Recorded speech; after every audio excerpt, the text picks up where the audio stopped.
Welcome back to the dark corner of the internet. Tonight, we are diving deep into 5 terrifying true stories that will make you look twice at every stranger you pass. From disturbing Craigslist listings to isolated encounters on dark highways, these events actually happen to real people. Sit back, turn off the lights, and let the horror begin. I was a broke college student back in 2018. Living in a cramped apartment just outside of Columbus, Ohio. Money was incredibly tight, and my roommate and I desperately needed furniture for our living room. I spent hours scrolling through the free section on Craigslist, hoping to find something decent. Most of it was junk, but late one Thursday night, a new listing popped up. The title read, "Free leather couch, moving out tonight, must pick up immediately." There were 3 photos of a beautiful, clean, dark brown leather sofa. It looked almost brand new. The description provided a phone number and an address that was located about 40 minutes outside the city, deep in a rural farming district. I texted the number right away, not expecting a reply at 2 a.m. To my surprise, the response came within 30 seconds. It just said, "Yes, it is still available. Come tonight, or it goes to the dump tomorrow." I called my friend, but he was fast asleep and did not pick up.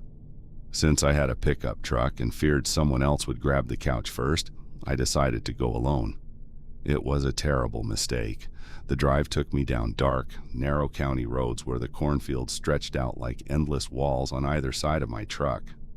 There were no streetlights, and the fog was starting to roll in, heavy over the asphalt.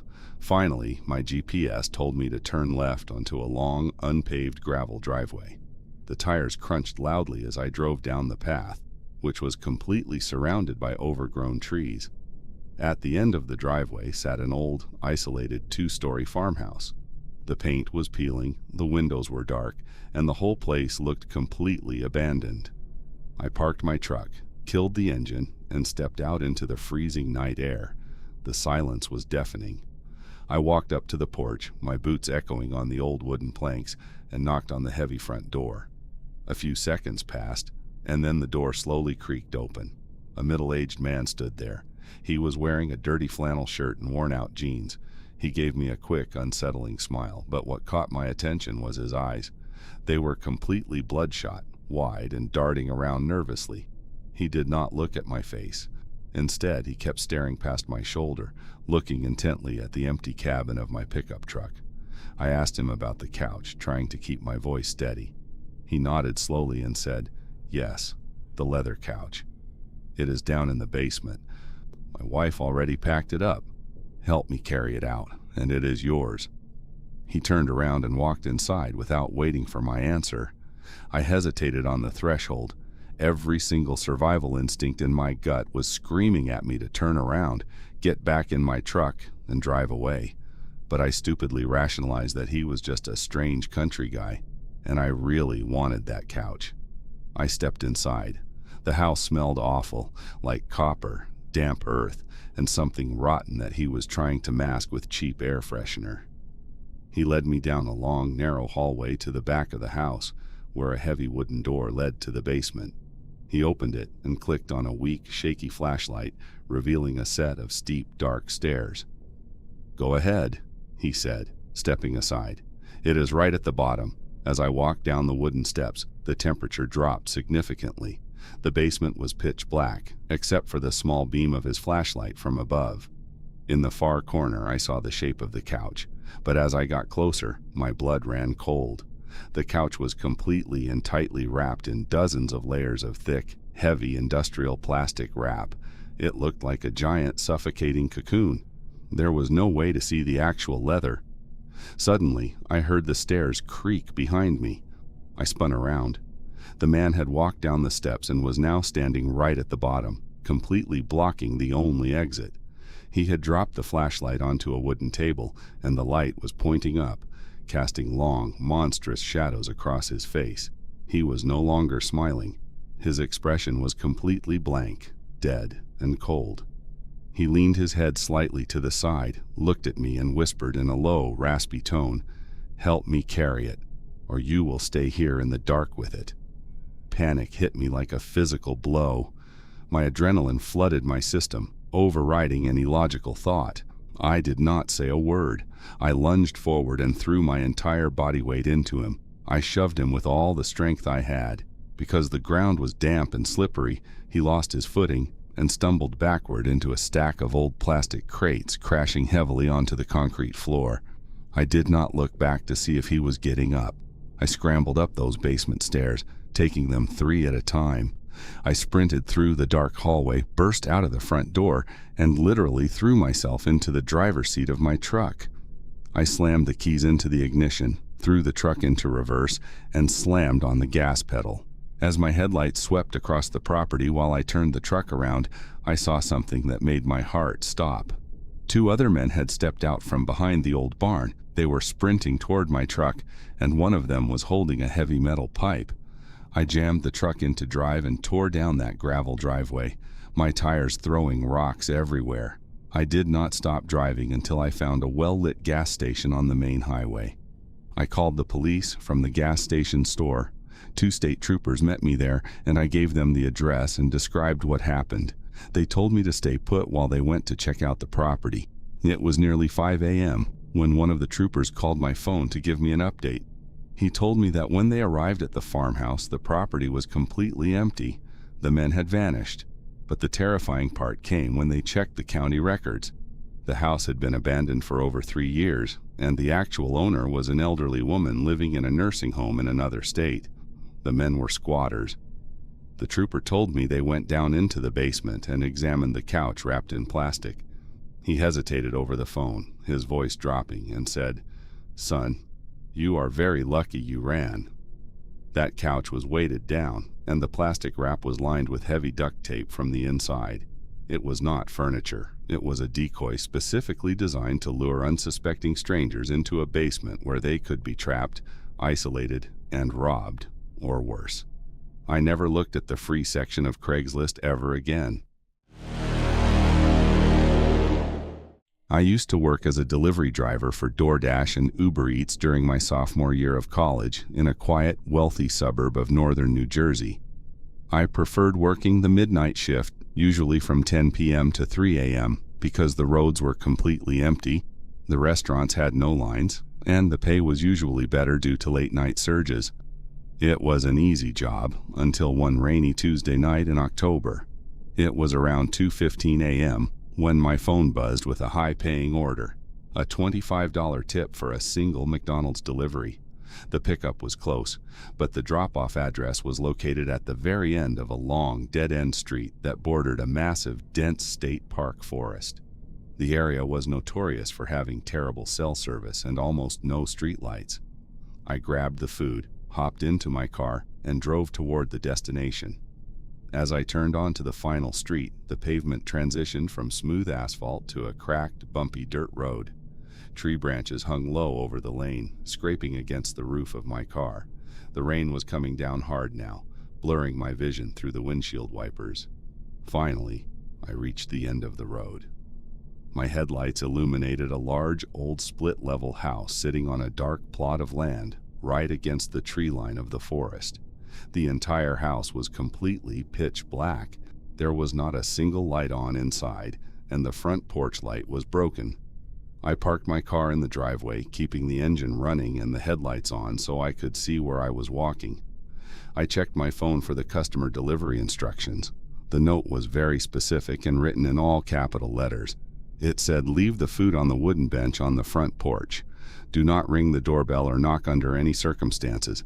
My baby is sleeping and the dog will bark." I grabbed the warm bag of food, stepped out of my car, and walked up the flooded driveway. The only sound was the heavy rain pouring over the gutters. As I walked up the 3 wooden steps onto the porch, I noticed something that made me freeze. The front door of the house was not closed. It was cracked open about 3 inches, revealing a completely dark, silent interior hallway. I swallowed hard, trying to ignore the sudden wave of anxiety washing over me. I quickly placed the McDonald's bag on the wooden bench, pulled out my phone, and took a flash photograph to confirm the delivery through the app. The bright flash illuminated the porch for a split second. As I turned around to walk back to my car, I heard a sound from inside the house. It was a low, raspy, wheezing voice coming directly from the dark gap in the front door. The voice said, "Hey, thank you for coming out in the rain. I forgot that I did not add the tip to the app. I left a $50 cash bill right here on the counter in the hallway. Just step inside and grab it. It is all yours." Something about the tone of the voice felt incredibly wrong. It did not sound like a tired parent trying to be quiet for a baby. It sounded cold, calculated, and unnatural. I stood perfectly still on the porch, my back turned to the door. I looked down at my feet, and that is when my flashlight beam caught something terrifying on the ground, leading from the dark edge of the woods, across the muddy grass, and right up the wooden steps of the porch was a massive, fresh trail of thick, wet mud. The mud trail went directly past the bench where I stood and disappeared straight into the dark crack of the open front door. Someone had recently walked out of the deep forest, covered in mud, and entered this pitch-black house right before I arrived. My heart hammered against my ribs. I did not turn around to look into the dark hallway. I kept my eyes fixed on my car. I forced myself to speak in a calm, polite voice and said, "No, thank you, sir. The digital tip is more than enough. Have a great night." I stepped off the porch and began walking down the driveway. I did not run, because I feared that running would trigger a pursuit. But as soon as my feet hit the gravel near my car, I heard the heavy creak of the front door opening wide behind me. I spun around as I opened my car door. Standing on the porch, fully illuminated by my car high beams, was a tall, incredibly thin figure. He was wearing a filthy, oversized yellow raincoat covered in mud and dead leaves. His face was hidden in the shadow of the hood, but I could see he was staring directly at me. He was not holding a $50 bill. In his right hand, he was clutching a long, heavy, rusted iron crowbar. He took one slow, deliberate step down the porch stairs toward me. I jumped into my driver's seat, slammed the door shut, and locked it in one fluid motion. I threw the car into reverse and slammed my foot onto the gas pedal. My tires spun violently in the wet gravel before gaining traction. I flew backward down that dark, narrow dirt road, barely keeping the car on the path, until I reached the main intersection. I drove straight to the nearest police station and reported the incident. The dispatcher sent a patrol car to investigate the address. About an hour later, an officer sat down with me in the lobby. He told me that the house was actually vacant. It had been tied up in a foreclosure lawsuit for over 2 years, and the utilities, including the electricity, had been shut off months ago. The person who placed the order had used a burner phone and a stolen credit card. The officer told me that when the police searched the empty house, they found a sleeping bag on the floor of the kitchen, surrounded by empty food cans, and a pair of muddy boots. The man had been hiding out in the dark, waiting for a delivery driver to walk inside. If I had stepped into that dark hallway to grab that cash tip, I would have been trapped in an abandoned house with a madman holding a crowbar.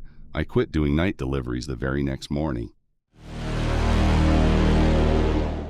I am a 22-year-old woman, and at the time of this story, I was living entirely alone in a small apartment on the north side of Chicago.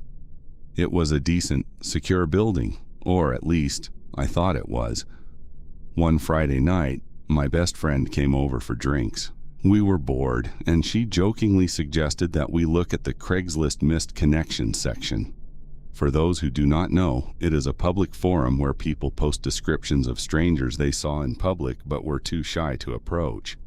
We thought it would be funny to see if anyone had posted anything ridiculous about us. We laughed and scrolled through dozens of strange posts for about 20 minutes. But then, my friend suddenly stopped scrolling. Her smile faded, and she handed the phone to me. My heart instantly dropped into my stomach. There was a post uploaded just 3 hours prior, titled, "To the beautiful girl in the bright red coat at the Starbucks on 5th Street. That afternoon at around 3 p.m., I had gone to that exact Starbucks, and I was wearing my favorite bright red winter coat. I read the description out loud, my voice shaking. The post said, "You ordered an iced caramel macchiato at exactly 3 p.m. You wore a red coat, black leather boots, and you had your hair tied up in a messy bun. I was sitting 2 tables away, watching you. I love how you look when you get nervous and bite your lip while looking at your laptop. You are perfect. I will see you again very soon." A wave of intense nausea washed over me. It was incredibly detailed, and it was undeniably about me. My friend tried to comfort me, saying it was just a creepy guy who saw me at a coffee shop and that it was harmless, anonymous internet nonsense. I tried to believe her, but I could not shake the feeling of being watched. I made sure all my windows and doors were locked tightly before going to sleep that night. The next evening, my friend was gone, and I was alone in my apartment. The anxiety was eating away at me, so against my better judgment, I opened Craigslist again and refreshed the missed connections page. My blood turned to ice. There was a brand new post from the same anonymous user. The title read, "To my red coat girl in apartment 4B. The text of the post read, "You did not wear your red coat today. You wore a green oversized hoodie instead. You left your building at noon and bought groceries at the Trader Joe's down the block. I walked right behind you the entire time, and you did not even notice me. I know you live on the 4th floor. I know you are alone tonight. See you tonight, my love." I dropped my phone onto the floor. My hands were trembling violently. Apartment 4B was my exact apartment number. This person had not just looked at me at a coffee shop. They had followed me home, learned my schedule, watched my windows, and figured out exactly which door belonged to me. I picked up my phone and dialed 911 immediately. The operator listened to my story, but her response was incredibly frustrating. She told me that because the post did not contain an explicit, direct death threat, and because the user was completely anonymous, there was very little the police could do.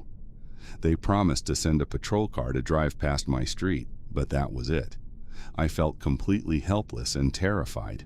I dragged my heavy wooden kitchen table and wedged it firmly underneath the front door handle so no one could open it from the outside. I grabbed the largest kitchen knife I owned, went into my bedroom, locked the door, and sat on my bed with my back pressed against the wall. Hours crawled by in total silence. I stared at the bedroom door, listening to every creak of the old apartment building. It was exactly 3:14 a.m. when I heard a faint, distinct sound coming from the front hallway. It was the sound of footsteps. Someone was walking down the carpeted hallway of my floor. The footsteps stopped right outside my apartment door. My breath hitched in my throat. I held the knife tightly, my knuckles turning white. For a long minute, there was complete silence. Then I heard a metallic click. Someone had gently grasped the brass doorknob of my front door. They began to turn it, slowly and deliberately, testing to see if it was unlocked. They twisted it all the way to the left, then all the way to the right. When the lock held, they did not stop. For the next 2 agonizing hours, the person stood out there in the dark hallway, quietly and rhythmically turning my doorknob back and forth, over and over again. It was a slow, psychological torture. They never banged on the door. They never shouted. They just kept turning the knob, letting me know they were right outside. I sat on my bed, tears streaming down my face, too terrified to even make a sound. Around 5:30 a.m., as the first light of dawn began to peek through my window blinds, the turning finally stopped. I heard the faint sound of footsteps walking away down the hall toward the stairwell. As soon as it was fully light outside, I called my brother and 2 of his largest friends. They came over with a moving truck within an hour. While they were packing up my clothes, I looked closely at the outside of my front door. Right next to the doorknob, someone had used a sharp knife to scratch a tiny, neat letter X into the wood. I broke my lease, paid the heavy fine, and moved out of that apartment that very afternoon. I moved into a secure high-rise building with 24-hour security guards and cameras everywhere. I deleted my Craigslist app and never went back to that neighborhood again. To this day, I still do not know who that man was or how long he had been watching me before he made that first post. This happened during the summer of 2021 when the economy was a mess and I was desperately searching for any kind of work to pay my overdue rent.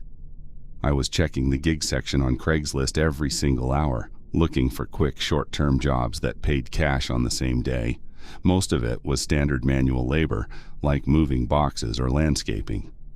But one evening, a highly unusual listing caught my eye. The ad title read, "Night Security Watchman Needed for Parked Vehicle, $100 cash for 4 hours of work." The description was brief. It said, "Need a reliable person to sit inside a parked commercial van from 11 p.m. to 3 a.m. tonight. Your only job is to watch the rear alleyway and report any suspicious activity. No experience needed. Cash paid immediately at 3 a.m. It sounded incredibly sketchy and strange, but I was down to my last $50 and my landlord was threatening to evict me. $100 for just sitting in a van for 4 hours seemed like the easiest money I would ever make. I texted the number, and the person sent me a location for a dark, industrial parking lot on the outskirts of town. I arrived at 10:45 p.m. The lot was surrounded by old, abandoned warehouses and rusted chain-link fences. A single, battered white Ford cargo van was parked under a flickering streetlight. A man was standing next to the driver's side door. He was tall, thin, and wore a black baseball cap pulled low over his eyes. When I approached him, he did not introduce himself. He just handed me a heavy metal key ring. He opened the side sliding door of the van and pointed inside. The interior was completely empty, stripped of all its passenger seats. There was only a single metal folding chair placed in the very back, facing a small rectangular glass window on the rear door that looked out into the pitch-black alleyway. The man looked at me and said, "Just sit on that chair. Look through the window. If anyone enters the alley, do not get out. Just text me immediately. And whatever you do, keep the doors locked." I nodded, stepped into the back of the van, and he slid the heavy side door shut with a loud clank. I heard him lock it from the outside, which felt strange, but I assumed he was just securing the vehicle. A moment later, I heard his footsteps fade away, followed by the sound of his own car engine starting up and driving out of the parking lot. I was left completely alone in the absolute darkness of the van. The first 2 hours passed in total boredom. I sat on the metal folding chair, scrolling through my phone and occasionally looking out the small rear window into the empty, silent alleyway. The only illumination came from the distant, dim street light. The atmosphere was heavy and claustrophobic, but I kept reminding myself that I was getting paid $25 an hour just to sit still. At exactly 1:12 a.m., the alley fell dead silent. The distant crickets stopped chirping. A sudden, intense feeling of dread washed over me, the kind of primal warning your body gives you when something is deeply wrong. Suddenly, the entire van shook violently. A heavy, dull thud echoed directly above my head on the metal roof of the vehicle. It sounded like something incredibly heavy had jumped or fallen onto the top of the van from the roof of the adjacent warehouse. My heart jumped into my throat. I stood up from the chair, staring up at the dark metal ceiling. Then I heard it. A slow, rhythmic scratching sound. It sounded like long, sharp fingernails scraping slowly against the exterior metal roof, moving from the front of the van toward the back, right above where I was standing. Before I could even process what was happening, my phone violently vibrated in my palm. It was a text message from the strange man who had hired me. My eyes scanned the screen, and my breath completely stopped. The text read, "Do not look out the window. Do not make a single sound. Keep your phone screen brightness down. They know someone is inside the van now. Just hold still and do not let them see you." I completely panicked. My mind raced with terrifying questions. Who was on the roof? Who were they? And why did the owner know about them? I realized with absolute certainty that I was not hired to protect a vehicle. There was nothing valuable in this empty van. I was being used as a human decoy, a distraction for whatever entity or group was hunting in that dark industrial area. I scrambled toward the front cabin of the van, intending to hop into the driver's seat, start the engine with the keys he gave me, and drive away. But as I reached the partition between the cargo area and the front seats, my flashlight beam illuminated something horrifying. A thick, heavy steel chain had been wrapped securely around the interior door handles of the driver and passenger doors, padlocked tight. The keys I held did not have a key for that padlock. The sliding side door was locked from the outside. I was completely trapped, locked inside a metal cage as bait. Above me, the scratching on the roof stopped. A second later, a loud, violent slam hit the rear window of the van. I spun around and screamed. Two pale, dirty hands were pressed flat against the glass, and a distorted, horrific face was staring through the small window into the darkness, trying to see inside. Adrenaline exploded through my body. I knew that if that glass broke, I was dead. I looked around the floor of the van and found a heavy, rusted tire iron rolling around in the corner. I grabbed it, turned toward the small side window of the cargo area, and smashed it with all my might. The glass shattered into 1,000 pieces. I did not care about the sharp edges. I threw the tire iron out, shoved my upper body through the narrow window frame, and scrambled out of the van, tearing my shirt and cutting my skin in the process. I hit the asphalt hard, rolled over, and looked up at the roof of the van. A tall, pale figure dressed in tattered, dark clothing was crouching on the top, preparing to leap down at me. I did not wait. I scrambled to my feet and ran faster than I ever had in my entire life. I sprinted out of that dark parking lot, down the abandoned street, and did not stop until I burst into a brightly lit 24-hour gas station 2 miles away. The clerk saw my bleeding arms and terrified expression and immediately called the police. When the officers accompanied me back to the industrial lot an hour later, the white van was gone. There was only shattered glass on the pavement and a pool of my own blood. The phone number that hired me was disconnected, and the Craigslist listing had been completely deleted. I never got my $100, and I still have nightmares about the sound of fingernails scraping against that metal roof. This final incident occurred during the summer of 2019, while I was driving back home to Houston, Texas, after visiting my family in Colorado. It was a massive, exhausting 18-hour road trip, and to avoid the heavy daytime traffic and the blistering summer heat, I decided to do the majority of my driving through the night. By 3 a.m., I was driving through an incredibly isolated rural patch of West Texas. The highway was a 2-lane road with no dividers, surrounded on both sides by dense, dark woods and open plains. There were no gas stations, no houses, and absolutely no streetlights for miles. The only illumination came from the bright, high beams of my own car, cutting through the thick, pitch-black night. I had not seen another vehicle on the road for over an hour. I was feeling incredibly drowsy, the hypnotic white lines on the asphalt causing my eyes to heavy. I rolled down my window to let the cool night air hit my face, turning up the radio to keep myself awake. Suddenly, about 100 yards ahead, my high beams illuminated a strange shape sitting directly in the middle of my driving lane. As my car rapidly approached, the shape became clearer, and my foot instinctively moved to the brake pedal. It was a baby stroller. A standard, dark blue stroller, completely upright, sitting perfectly still right in the center of the lane, miles away from any town or residential structure. My immediate human instinct, a reflex born out of basic empathy, was to slam on the brakes, come to a complete stop, get out of my car, and check if an abandoned, injured baby was inside. It was a terrifying, heartbreaking thought. I slowed my vehicle down to about 15 miles per hour, my tires coasting to a halt just 20 feet away from the stroller. But just as I was about to shift the car into park and open my door, a memory flashed vividly through my mind. It was a strict, serious conversation I had with my father years ago, before I took my first road trip. He had spent decades working as a highway patrol officer, and he had warned me about a terrifying tactic used by highway robbers, cartel members, and carjackers. He told me that criminals would place child car seats, stuffed animals, or baby strollers in the middle of dark, deserted roads to exploit the empathy of lonely drivers, forcing them to stop and exit their vehicles.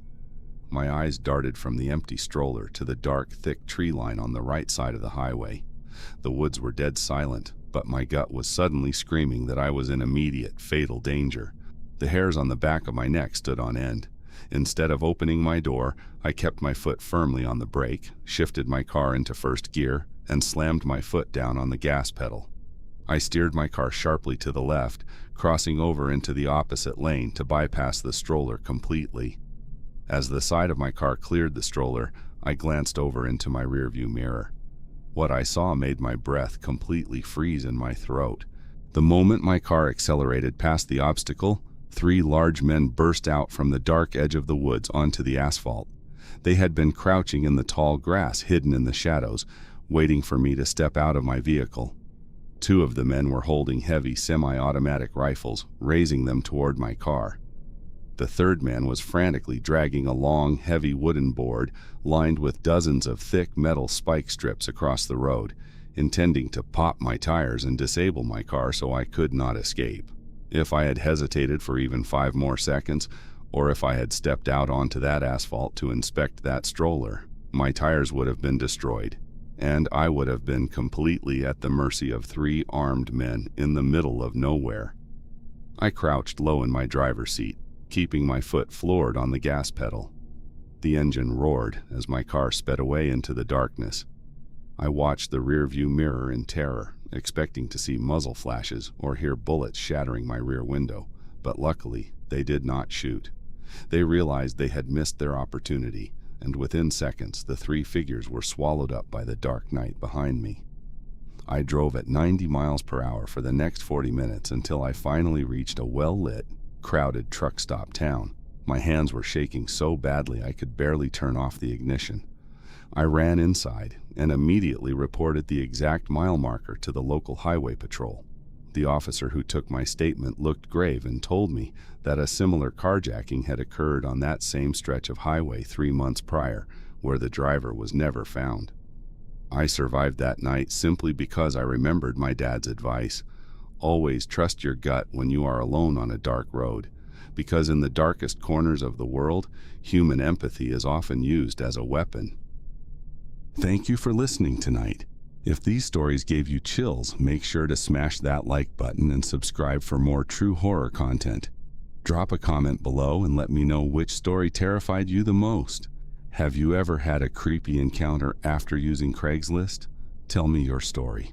Stay safe out there, and remember, you are never truly alone in the dark.